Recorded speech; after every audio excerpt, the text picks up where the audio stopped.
Meningkatkan pengetahuan serta pemahaman lingkungan hidup kepada peserta didik dan masyarakat sangat diperlukan, sehingga materi lingkungan hidup dapat diajarkan pada setiap satuan pendidikan secara integrasi maupun monolitik. Hal itu terungkap dalam pembukaan bimbingan teknis penyusunan rencana pelaksanaan pembelajaran berbasis lingkungan hidup Dinas Lingkungan Hidup dan Kebersihan Kota Denpasar di Gedung Wisma Sejahtera, Kanwil Kementerian Agama Provinsi Bali di Denpasar. BIMTEK diikuti oleh guru sekolah dasar dan SMP Kota Denpasar. Kepala Dinas Lingkungan Hidup dan Kebersihan Kota Denpasar, Ketut Wisada, dalam sambutan yang dibacakan Sekretaris DLHK Kota Denpasar, Ide Bagus Putra Wirabawa mengatakan, pelaksanaan BIMTEK untuk mengedukasi sekolah, yakni SD dan SMP, bagaimana mengelola lingkungan di tingkat sekolah. Nantinya para guru yang mengikuti BIMTEK ini dapat memaparkan, menyampaikan, serta memberikan informasi atau ilmu yang didapat kepada peserta didik, sehingga program pengelola lingkungan dapat berjalan lebih efektif dan optimal.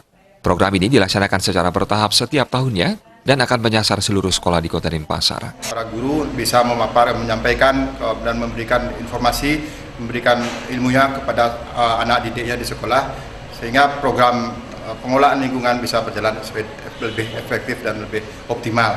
Program ini kita lakukan secara bertahap. Saat ini kita melakukan 40 sekolah yang kita pilih. Nantinya kita akan menyasar semua sekolah di pemerintah Kota Denpasar.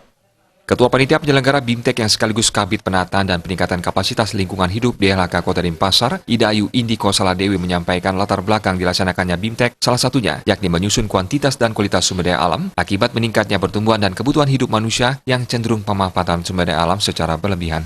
Meningkatkan kualitas SDM guru sekolah peduli dan berbudaya lingkungan adiwiyata di lingkungan Kota Denpasar, serta mampu menyusun rencana pelaksanaan pembelajaran materi lingkungan hidup ke mata pelajaran secara terintegrasi dan monolitik, dan membuat rencana aksi serta kajian lingkungan di sekolah. Memberikan kenyamanan dan keamanan untuk melaksanakan kegiatan belajar mengajar, di mana tujuannya untuk adanya sekolah peduli lingkungan ini juga untuk mereka agar bisa mengelola lingkungan mereka dengan baik. Selain pengelolaan sampah, juga adanya inovasi-inovasi baru yang mereka hasilkan untuk mengurangi pencemaran di lingkungan mereka.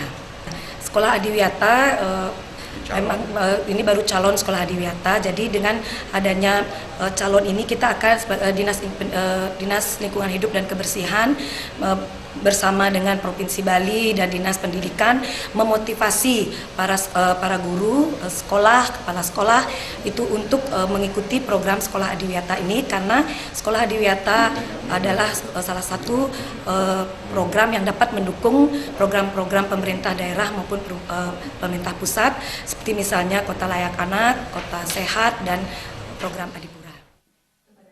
BIMTEK penyusunan rencana pelaksanaan pembelajaran berbasis lingkungan di Kota Denpasar tahun 2019 diikuti 40 orang peserta yang merupakan guru sekolah dasar dan SMP berlangsung selama 3 hari. Kegiatan menghadirkan narasumber dari berbagai kalangan, diantaranya IKI PGRI Bali, Indonesia Power, UBPB Bali, serta dari DLHK Kota Denpasar. Sufiatna, Bali TV.